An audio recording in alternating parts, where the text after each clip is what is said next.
Yeah, get them thumbs up there. Oh, what a show we got for you today. Look at this. We said the dugout today with John Feronti. Who the hell is that guy? I don't know. So let's find out, ladies and gentlemen. We know him. We just kidding here. Welcome to the dugout today. We're going to be sharing some inspiring stories of a remarkable individual. I'm trying to read this, and it's written in a different tense. Today we have a special guest, John Feronti, multi-talented athlete. Wow, multi-talented. Did you know that? No. I've heard stories. Devoted family man and philanthropist. Philanthropist? Philanthropist. There you go. I didn't even say, dude, I got to get a good class in reading. And I wrote this somewhat. He's also the father of 3 daughters who are the FSA official ambassadors, actually, to the Dominican Republic. And we'll talk about that. But John, welcome, my friend. Thanks for coming, John. Thanks, appreciate it. Thanks for having me. Yeah. Well, we got some interesting questions for you. We were going to give you the questions ahead of time, but as smart as you are, I think you would answer all of them. Since they're about you. It is about him. And the only right answer is what come out of his I should mouth. know what I do, right? Yeah. Well, that's not what Kristen told me, but Christine told me. Oh, geez. Yeah. So, hey, John, I didn't know this. I didn't know you were brought up in the Washington, D.C. area. Yeah. What was your family like?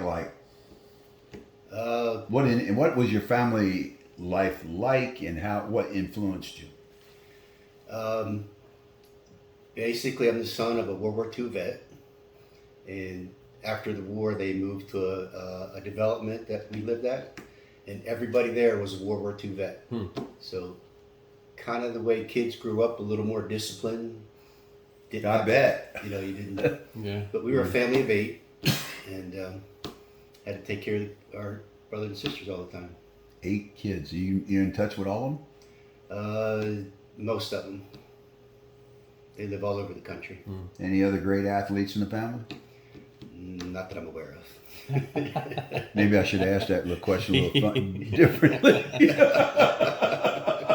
We all know the joke, but Johnny's a great athlete. We're going to get into that. But how did you, I don't know, well, tell us the high school first. My sheet doesn't have that, but I want to know what you did in high school. What sports did you play? Yeah. Actually, in high school, I went to Archbishop John Carroll High School down in Northeast D.C. Didn't play any sports for my high school because I was training in AAU swimming at that time. Oh, you were doing swimming. You became Olympic quality swimmer, right? Mm-hmm. Yeah, amazing. So did you meet Christine before you went to college or after or in? After I got back, and we both belonged to the same community pool, which I happened to swim at and coach and help like board of directors there when I got done, and just meeting her there. That's Actually, cool. Well, Dan's going to go into the swimming with you, get more details. So we'll just cover on that. So you met Christine afterwards, after college. Correct. Yeah. On a job or in Just in social gatherings at the pool. Oh, okay. At the community that you lived in? Mm-hmm. Oh, okay. Yeah. Back where we lived, pretty much every community had a community pool of some sort. What was life like for you raising your 3 girls? It was great, actually. It's what I enjoyed doing was raising the kids. And you got involved in their soccer, and they were tremendous. Didn't they all Good go soccer scholarships? players. Yeah. Did they all have scholarships? 2 out of 3. Lauren, the oldest one, she didn't want to do athletics in college. She went right to getting her master's in education. She wanted to be an educator, wanted to be a principal one day. And she is, right? She's a principal at Stone Middle School here local. Stone Middle School. Wow. I know. Yeah. I coached down there for 20 years. Is that right? Yeah, in the African American neighborhood. But look, and speaking about your daughters, and we're going to go into this more, but your 3 daughters' names are? Oldest is Lauren Williams now. She's married. My second daughter is Alicia Mazzoni. She is married, and she also has a 1-year-old kid. And then my youngest is Jessica Feronti. Well, as you heard in the opening, I said they were the official ambassadors to the Dominican Republic, and we're going to go into that in depth because John did a lot of charity work with the Florida senior sports down in the Dominican Republic. And to be honest with you, the trip wouldn't have been half of what it was without those young ladies and the way they worked with the kids. We're going to have some videos and photographs that you can actually see the love that exudes from these young ladies when they're dealing with these young kids. And we'll talk more about the emotional roller coaster ride that we got down in the DR. Those were great trips. Good for the girls. The girls, I was really proud of them the way they handled themselves down there. So finishing the kind of the family end of this introduction, how did you balance your working life with your sports and raising 3 girls? What's the secret to that? I don't know if there's secret other than you give them the time. Once, as you may remember in the early 90s when I was playing with you, by the time Jesse was born, that's when I decided to sort of step away from softball for a little while. Yeah, you did that for 10 years? 10 years, yeah. So that... How old were you then? 36 or so. 37, Okay. somewhere in the neighborhood. Yeah. Yeah, to update the audience what John's talking about, John played with me in the league there. I don't think... I tried to get you to travel with us, and you weren't able to, right? No, I didn't. I was too busy with the kids. Yeah, so we go a long way back.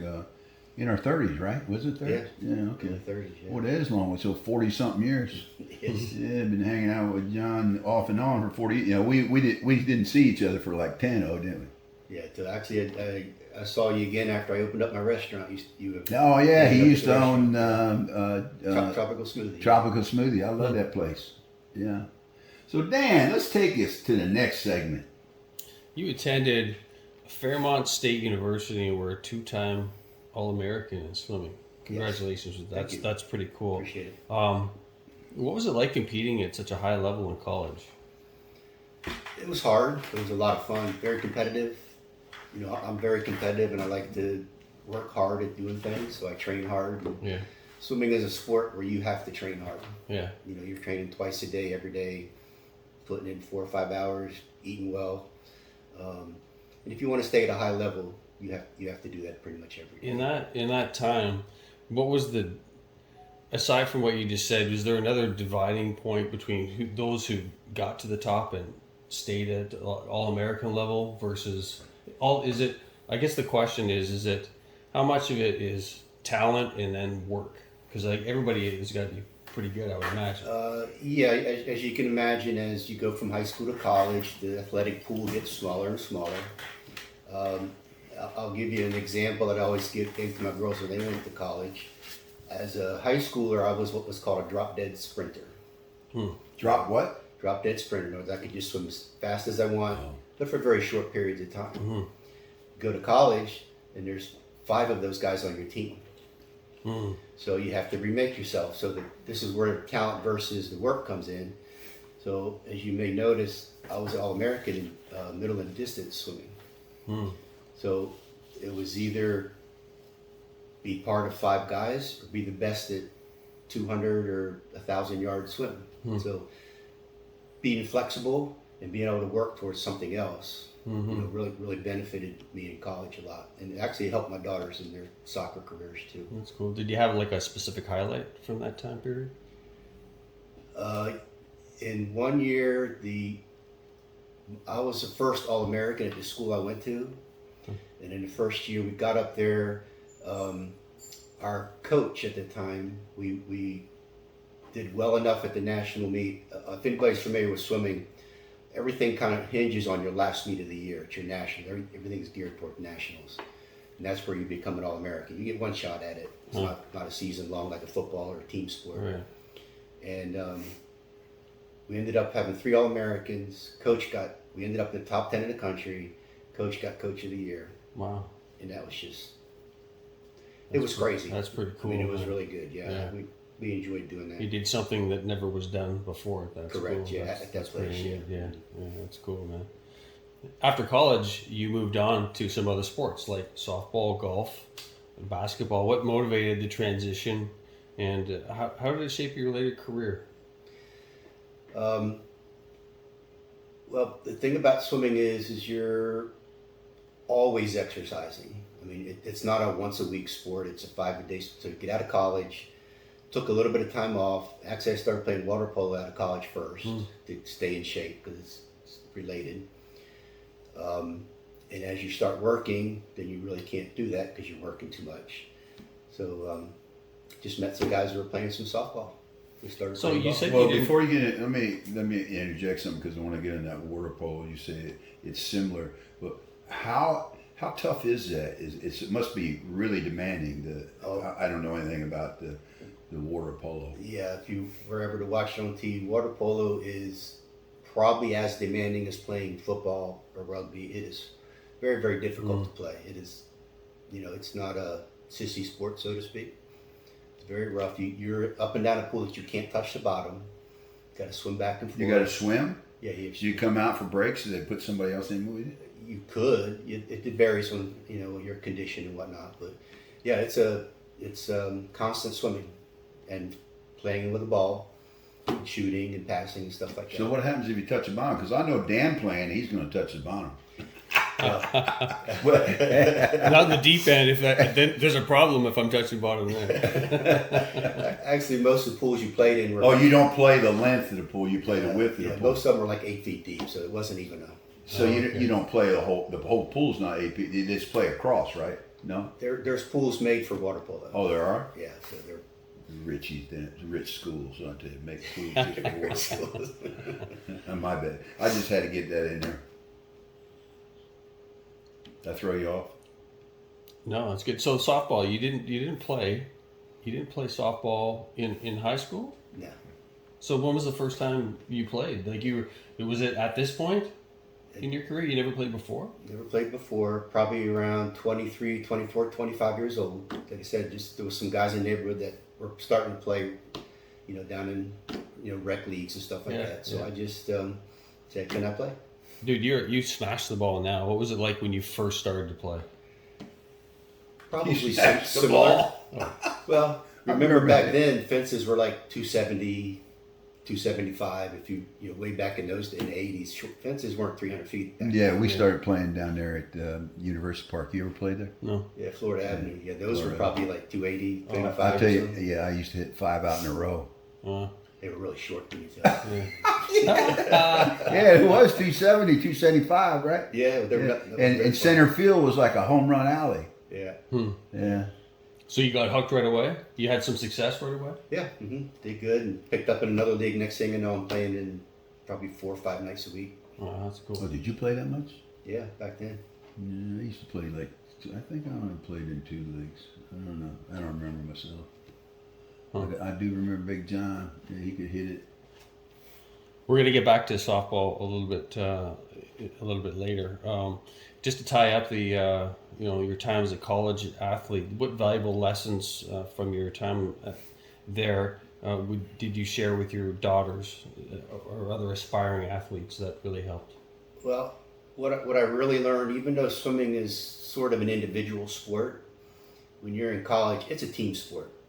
You're rooting for your teammates are rooting for you, and that's kind of where I developed, helping teammates out. Because even softball is kind of an individual sport. You're hitting by yourself, but you still have to support your team.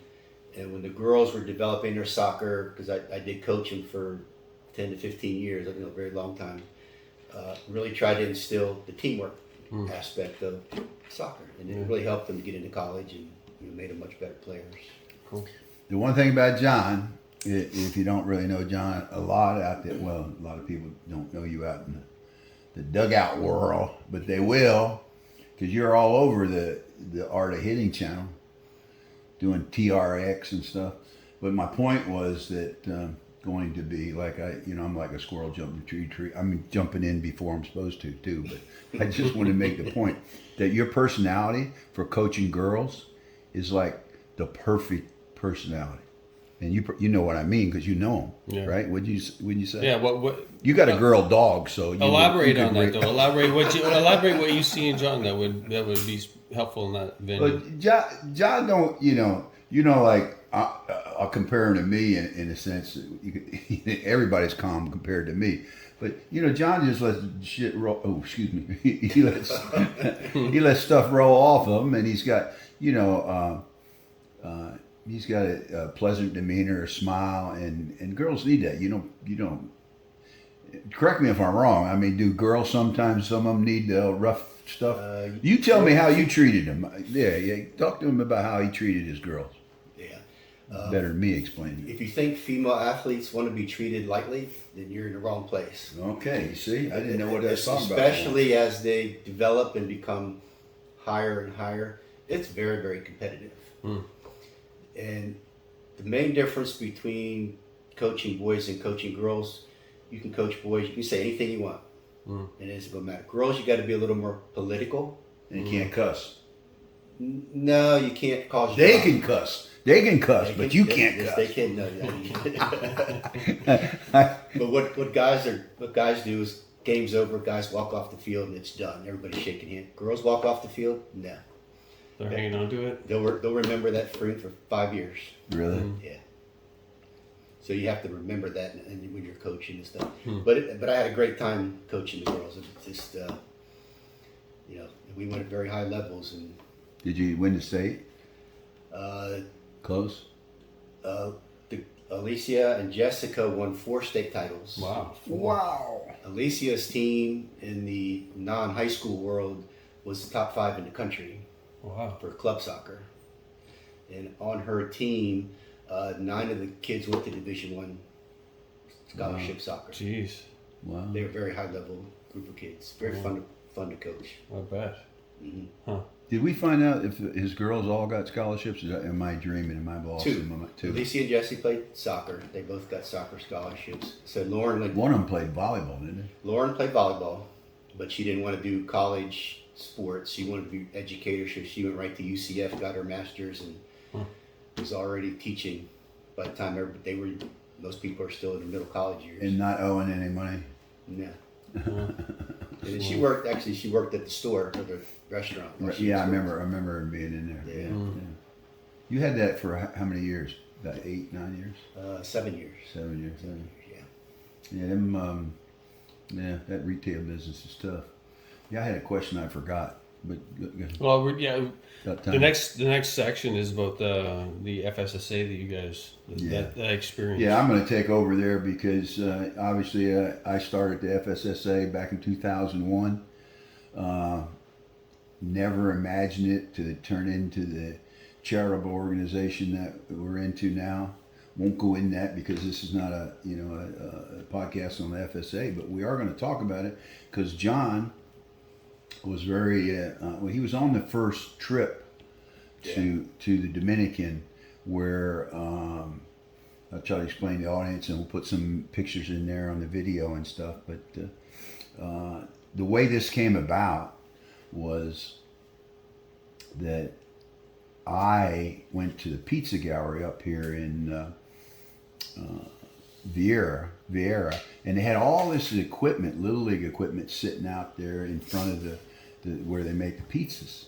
And I asked the owner, who was a friend of mine, Chris Cadine, I said, what's going on there? He said, we're collecting all this. You get a free pizza, you come in here and bring some equipment for the kids. And I said, really, what's going on there? And he told me, this guy, Raphael, and then I said, they play softball over there? I'm looking for somebody to play softball and go on a trip because we went to Maui like 7 times. After, we had went to Japan and played. And then 9/11 came, 2001, so we said, we ain't traveling overseas, but we can go to, Hawaii because obviously it's in the States. It's not in the States. There's a story behind that I won't get into now, but because when you say that in Hawaii, that's not really They don't like that? No. So we were looking for another place to go, and he gave me this guy's name, Rafael Nunez. I called him. I said, they play softball down there? Well, we'd like to get involved in this charity thing, and but we like to play them in softball, do a challenge. So I bet it wasn't by the end of the day, we had already contacted a team over there, and it had got to the point where they were challenging us like the Spanish guys. The Spanish guys are, I think you got that after traveling over there 3 years that we did. They always braggadocious. Braggadocious, is that the right word, or is that a word even? But they brag a lot. We know what you mean. Yeah. They do. Yeah. So, and they came in, and I don't remember, we made a video back to them. It was like fighting videos. But then we got into the real spirit of what we were going there for, was softball. At first, we were going there to play softball. Let's not fool anybody. But now Wadsworth's wife, Mark Wadsworth, and maybe people out there may know him. I said, what else can we do? And Wad said, well, my wife said that we could build a well. I said, build a well? This is the 21st century, man. Ain't nobody need water. Oh, yeah. So I said, well, let me check it out. So I check it out. Come to find out, yeah, they this place up in the mountains hadn't been trying to get for 50 years to get the government to build them a well. Well, just to make a long story short and turn it back to your what we were going to ask you, but I just want to set the stage here. And we ended up, we were 3 or 4 months away from when we were going to go. I think it was like March, and we went there in May or something. Do you remember? June. Okay, we went in June. So we ended up finding a place to do it, raising the money, and having it built by June when we got down there. And it was amazing. And so, John, what's the question I had written down here? What drew you to the organization? I just gave the setup, but did you go to play softball, or did you go down there? Let's be truthful. Well, actually, when you first brought it up to me, you said, hey, you want to go down to Dominican and play some ball? Or something like that. We may be doing some charity work. I really didn't know what was going on down there because I didn't know. Yeah, well, we didn't even, when I asked you that, I didn't know either. Yeah. And actually, the first year, me and Christine finally thought about it. Said, yeah, let's just go down and see what it's about. And we didn't actually at that time didn't know about the well either. We said let's go down, and went on the trip. Actually, our first year down there was crazy amazing. I mean, it was just bizarre. So we stayed in Villa Gonzales and little hotel there with little teeny elevators and stuff. That was crazy, man. That was like real. My best memory of the elevator was one day we were on there. Jerry Duguay went that trip. Yeah. He walked on the elevator. The buzzer went off. He had to get off. Too heavy. Well, the Americans are like 3 times the size of most Americans. That elevator really was 3 feet by 3 feet. Oh, yeah, it was small. And the room wasn't much bigger. Yeah, it was a bed. Yeah, it was a place to shop. So anyway, we I think before we played softball, we drove out to the little mountain village, and it was a sight. There was on a hill. This village had no running water. We were at the top of it. It wasn't a hill. It was a mountain, dude. It was a mountain, and we were at the top of the mountain. Top of the mountain. There was no running water. Most of the houses didn't even have doors. Yeah, and no floors. All. I don't even think the floors were concrete. They were dirt. Yeah, they were dirt. But the most amazing thing was the kids that either walked or got on the donkey and walked down to the spring that everybody got their water from. To get their water. And it was, I'm gonna say 3/4 of a mile. Yeah, it was a good long way. It was down. It was down a hill, dude. Yeah, I mean, deep. It was a hill. And some of them used a donkey. And twice a day they'd get their buckets and walk down to the spring, fill it up, and bring it back. So what they did, and what we found out, of course, is they covered the spring, filled it in, made a well out of it, and installed a pump about halfway up, and they put in one spigot right in the middle of the village, so everybody didn't have to walk up and down the hill. Well, a little more complex than that. Let me give you the full story. Sure. We're pumping it to the reservoir on the very top of the mountain. If you remember, and then they use centrifugal force to let it go. The reservoir wasn't finished that year because the second time we went back, because we dedicated that reservoir up on top the next year. Oh, we did? Yeah. Mm-hmm.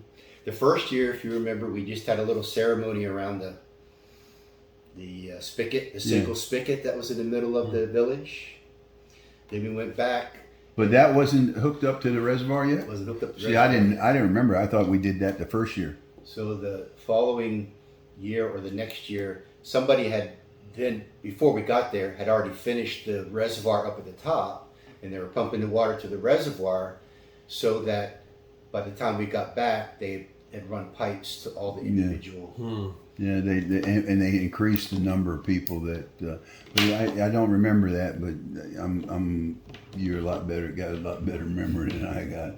But what I wanted to say happened on that. The one thing I do remember, and I got very sick that Yes, you did, first trip. I could not even play, and in fact, we were playing on a 250-foot fence, and I didn't even hit one out. Brian Henderson is the home run king of the Dominican, because he must have batted 10 times in the 2 games and hit them out, 10 of them out. Oh, wow. Well, he just hit his normal pop-up that went out Yeah, it might not 250 even feet. been 250. There was that little field right in the middle of town. Yeah, some of it was old fast pitch field, and some of the guys were hitting them out down the street into the bar. Over the restaurant. So that's that. The church. And I'm sick and all that. But prior to getting sick, and where I got sick is where John did this thing that I thought was pretty damn amazing. I mean, I've seen so many amazing things that people in our organization did for other people. And one of the things where we stopped there, and there's a guy over on the, and I came out of the place where I think I got sick. And I saw John. I said, "What? He's taking his shoes off. What are you doing? John, give him to this guy." I said, "You're taking your shoes off to give the guy? What are you going to wear?" "Nothing. I'll be all right until I get back to the room." But he took his shoes off and gave them to the guy. That's John Feronti right there. Yeah, there That's you go. John Feronti. So, yeah, we get in that story. We can talk FSA stuff, but I want to get about your children, because to me, it just shows how they were raised. I mean, you don't instinctively get that. When did they come? What? Right, The the second second year? They came to. Oh, they didn't come. They missed the very first year. Oh, did they? Yeah, because I really didn't know what it was my first year, but then they came the next 3 That's years. right. That's right. Yeah. They weren't there when you gave your shoes away. Yes, they were. That was the second That trip. was second year. Yeah, Were we still at the hotel? we were at the hotel, and if you remember, we kept stopping at these little roadside restaurants. Yeah. Kind of rough places, and that's where Yeah. where actually Raphael found the guy on the. They slaughtered the hog right out back. That you can go out back. You know how they got the candy places when they make chocolate. Wow. Well, you go back there and watch them kill the hog. Yeah. Well, I'll tell you what, nothing fresher than that. They had a Yeah, hog sitting on yeah. the table as you were ordering and cutting it off. And he goes, yeah. "You guys want to come out back?" Because they wanted us to come back, do a little siesta, a little dancing and stuff. Huh. And that's when we saw they're raised right there, slaughtered right there, and processed. Yeah. Wow.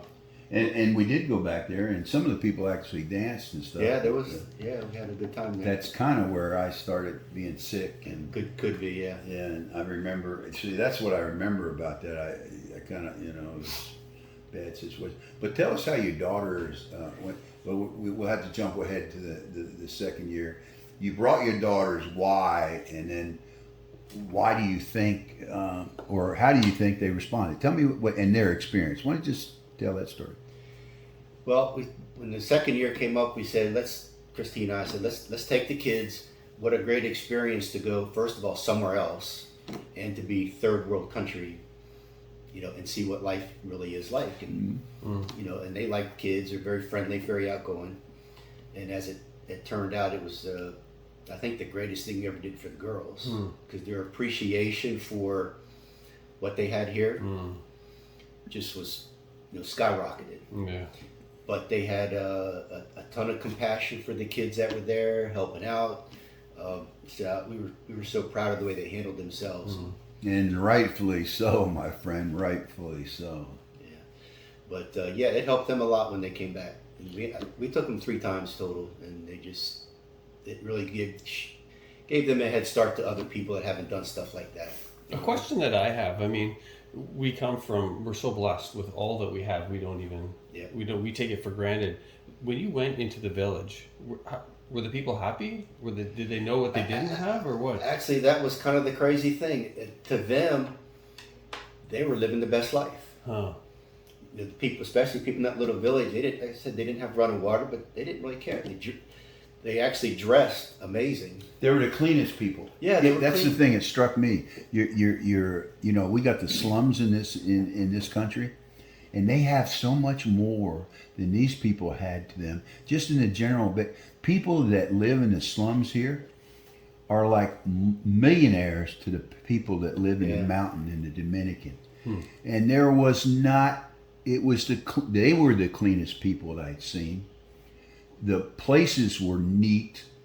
There was no garbage thrown around. Yeah. You go to L.A. and walk down the street in L.A. or Philadelphia, my hometown. It's almost unbelievable what the difference is. And, Wadsworth brought his kids. I brought my grandson. Big impact. And your girls, their impact changed the way to look at America, right? Mm-hmm. Oh, without a doubt. Yeah, they appreciated what they got. They understand what other people have in other countries that we don't have. But I said the greatest thing is these people were happy. Well dressed, well mannered. I mean, very well mannered, and eager to help you out, talk to you. Be courteous. Happy, smile. You don't see a lot of people running around with a bed in the ground. It's pretty amazing actually. So let me close this section out with the question: how has all the charity work that you've been involved in, changed your life, or have you looking at doing certain things as you age? I think it's affected me a lot because, now I can see things and go, I can probably help a little bit here, just little things, and help somebody's life to be a little bit better. Whether it's donating some softball, donating time. Time is what I probably do more than anything else. Just go out and try to help people, even if you don't know them. Some of the things that we did over there, and there'll be a picture in the this video somewhere of the little. It was a little girl, or it was a little girl that had been out of the, that had. We bought the wheelchair for her, the special wheelchair. It's paralyzed, yeah. Paralyzed, and it was emotionally wrenching. That was a hard one to watch, but got her a wheelchair donated, got her help. I mean, and the girls thought that was just. I don't know anybody that didn't cry in that when we were meeting her. If you remember, it was all tears all over. House. That's why I wore my sunglasses all the time. It was like crazy. Because her dad used to carry her to therapy. They didn't have a car, and that's where the wheelchair came in. So now I didn't have to. Yeah, but remember the wheelchair that we bought for this kid who had never been out of the house in 20 years because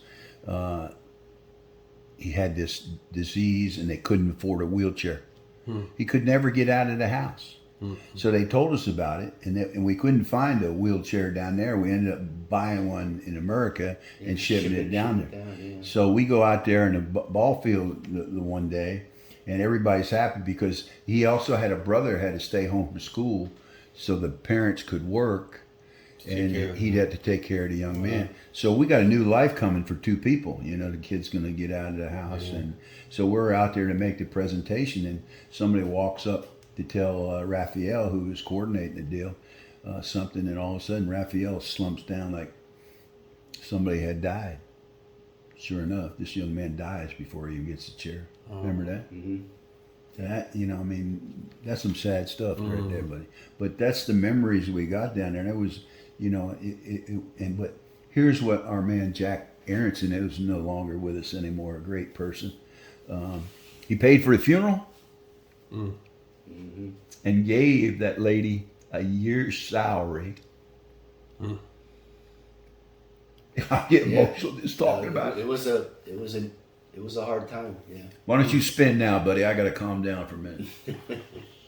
The next subject is softball. It seems kind of hard to transition, although I guess the tying piece is that you guys went down there for a softball event.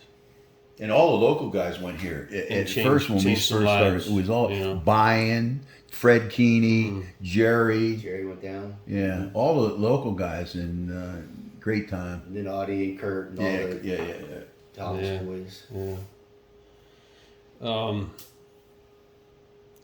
In the you've definitely been a great person to a lot of different people, and you're definitely a great teammate. the question here is, what keeps you passionate about the game? I mean, how has it evolved? Well, I just like to play. Now, as long as I have somebody to play for, like teammates and whatnot, and I went through a little period where I didn't want to play softball for a little bit, and that time I had my first grandchild. Mm-hmm. So my current passion is to be able to play long enough for him to see me play. Yeah, that's cool. Which will be a while. I'll be about your age when. Well, John, if anybody's going to make it to my age, you are, because you're a specimen of an athlete. I think you probably got, 8, 9, 10% body fat? Whatever, yeah. Yeah, whatever. He kind of knows. He just Well, he'll be able to see the. He ain't like Ed Rose. If I had 9% body fat, I'd be writing it on the, Today newspaper. Well, he'll be able to see the videos that it was taking to you today. You were killing it, man, for sure. What's unique about the softball community in Florida? What keeps you going back to the field? I think, like when I first started playing with in Palm Bay with Ed's group down at Palm Bay Regional, I think the greatest thing that I liked about it was, which we never did in Maryland, every season you drafted another bunch of guys. I love that. So I got to know more guys. Yeah. So actually, instead of just knowing the same 8 people for 10 years, Yeah. I've gotten to know hundreds of local guys. Yeah. And I mean, so you see a lot of different aspects of life of, really why people play softball. Yeah. Some of it's for camaraderie, some of it's just for physical, entertainment. That I just enjoyed meeting all the new people. I mean, like you, I've played lots of different sports too, and the softball community people, it seems different to me. Everybody's nice. I don't know if it's because, I don't know why. I don't know. It's just there's a different kind of personality to it. Yeah, you still be competitive. You want to win and do things, but at the end of the day, everybody knows that we're just guys playing softball and having fun. Yeah. We still help each other, take care of each other, and do what we can do. I mean, really, that's the art of hitting club. Just trying to help people become better hitters. Yeah. Everybody. It's more in the senior world than it is the young guys world. Yeah, for sure. Yeah. You've played on some great teams and you've had a lot of success. Do you have any particularly memorable moment for your career that you'd like to share? Probably a few. I don't know how relevant they are to anything. No, they're relevant to you. Because you remember certain things. Yeah. And of course, everybody remembers things like when you get the opportunity to win a game on the last hit. Yeah. And those things they're always fresh in my mind when you've done that. I don't care how 10 years ago, the same thing. Mm-hmm. You go, they got up and they had to pitch to me and it's a winning run and they pitched to me and you hit a home run. Yeah. And it's like, it's a great feeling. Mm-hmm. It's an awesome feeling. And you really truly never forget those type of moments. Yeah. Do you remember your bad moments? No, I'm having I don't get any. No, I'm just kidding. Actually, one time I did swing and miss, so that'd probably be the worst I could think of. Hey, if you play the game long enough, that happens. That happens. Ask him how long you played with Hollis. I forget. Let's see. 50s, late 50s, so like 3 plus early 60s, 6 years or so. Did you play with Mark Martin? Yeah. Mm-hmm. Got him next week. Yeah, he's Oh, nice. yeah. Yes, yeah. He's a good guy. He's Yeah. a big guy. Yeah. Ed's got some home run hitting success he wants to talk about. Do I have to?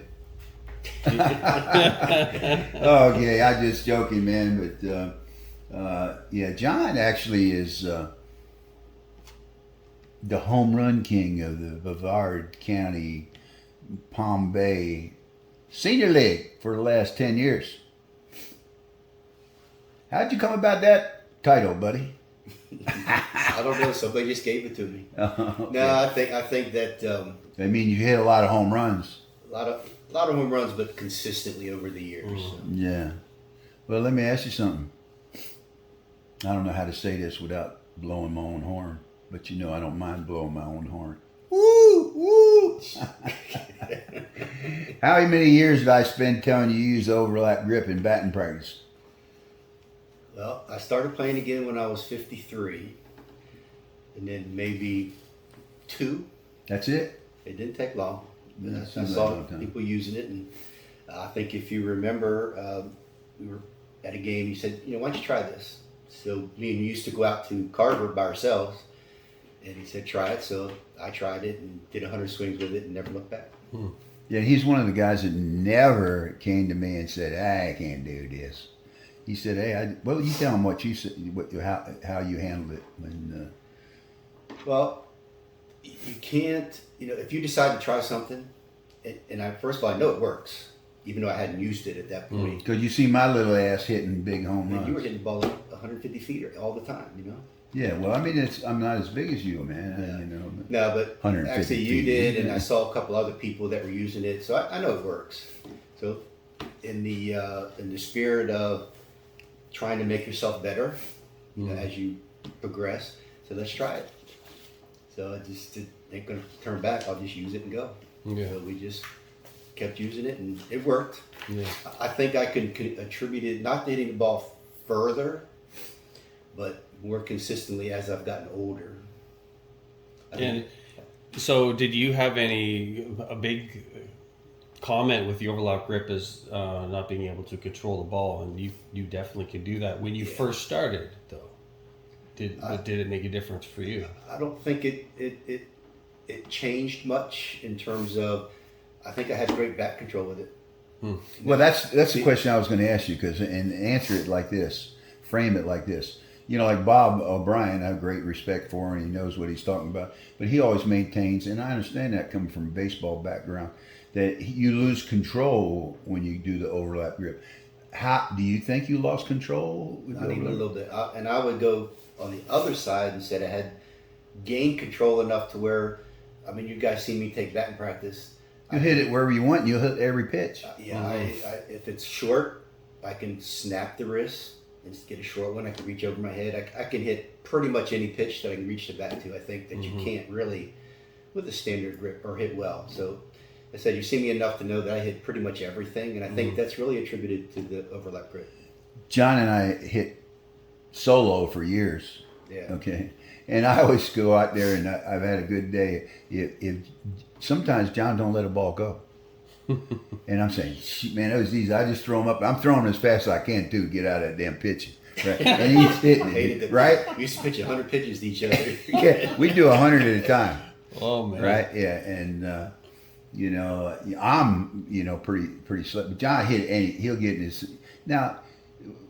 When he goes in the game, he's not hitting everything, but he learns from that. And the way he grips the bat, the overlap, lets him do that. I mean, that's the beautiful thing of it, don't you think? Yeah, it is. I mean, that was the whole deal. Yeah. Well, listen, any softball thing that you need, want to give from me? I'd like to. What's your approach in practice? Has there been anything over time that's really do you find helpful? It seems like you seem like a natural guy anyway, but we're all looking to get better. Well, the thing two things I work on in practice. One is I swing as hard as I can every single time because I want it to be a workout. Okay, if I'm not breathing heavy after my swings, it wasn't good enough. Two is I really, really work on the wrist part of the swing. Yeah. It's hard to explain, but one of the advantages of the overlap grip is you can really snap your wrists really well. So when I'm taking batting practice, I'm really holding the bat back as long as I can so that I get as much bat speed as I can. Just snap through it. And those are the two things I concentrate pretty much every batting practice. To me, it's training, another workout session, because I just hit the ball hard and and probably swing at pitches. You're right, I don't swing at during games, but that's how you find out what you can and can't handle. Yeah, everything. And one thing I like about hitting every pitch is in a game, generally speaking, you hit a lot of home runs. You're not going to get pitches down the middle, waist high. No, you're not. So you got to learn to hit everything because they ain't throwing you nothing. Yes, that's how we're going to screw John up tonight. Is the attitude of most people. Well, John, let's before I move on to Dan, let him close this thing out. We've been moving right along here. You know, there's a lot of mostly seniors, listen to our channel, but we're getting a lot of younger guys too, younger softball players, and seniors that are 40 now. You got 40-year-old guys. You take experienced players that come out to our hitting club, and Dan, you can attest to this maybe. I don't know of any of those guys that come out and they're in their 50s, right? That haven't learned something from the older guys. Mm-hmm. Do you agree? Yeah, absolutely. Yeah. Even Eric today seemed like he, and that's the key. I mean, it doesn't mean the older guy is any better or anything like that. The older guys just lived it and seen it and can, Well, we've Experience. experience, and we've learned to adjust our swings and practices to change and get better. In other words, I don't have the same swing I had when I was 50 because I didn't need it. You could just kill the ball and don't worry about it.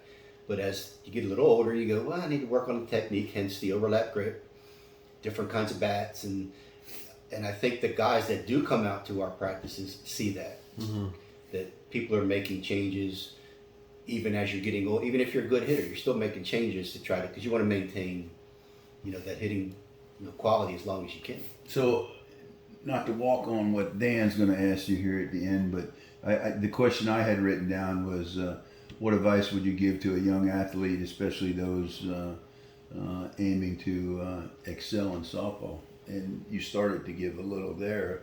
Would you expound on it or say this is what you got? How do you become successful?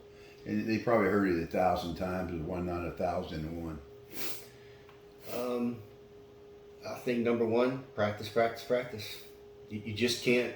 Training. Training. One of the T's. And I think I said this to Dan this morning. He was making some comments on hitting, and I go, I'm hitting the ball well right now because I've actually added 2 days a week to my training. You know what? Until I retired, I really was Saturday morning was what I was hitting. So now I'm doing Wednesday, Thursday, and Saturday. And I think, my hitting. So what's your training look like? Heavy weights, light weights, more reps, less reps? Probably a combination of the above. I tend to modify my workouts every few weeks so your body doesn't become stale. I would say my weight training is more fit training as opposed to strength training. I can't strength train my knees obviously anymore, but you can train your glutes and your hips and your core, and I work that in the middle of my core really, really hard. But everything else is just trying to stay as strong as you can. I don't lift real heavy weights anymore, but probably like a medium weight. But I will lift weights for a while, then I'll switch to kettlebells for a while, TRX for a little bit, then I'll mix them up a little bit. How often are you in the gym? At least 5 days. Yeah. 5 days a week. Good. Plus softball. That's pretty impressive. Why don't you take it here from here on out, Dano? Yes, sir. Well, thank you for sharing your remarkable journey with us today. It's been a pleasure hearing about your athletic achievements, your family, your charity work, and to get to know a beautiful soul, John Feronti, even better than I did before. I wish you continued success. And that wraps up another episode of the Dugout today. We'll make sure to subscribe and join us on our next time for more inspiring stories from our guests. Thanks for listening. Thank you.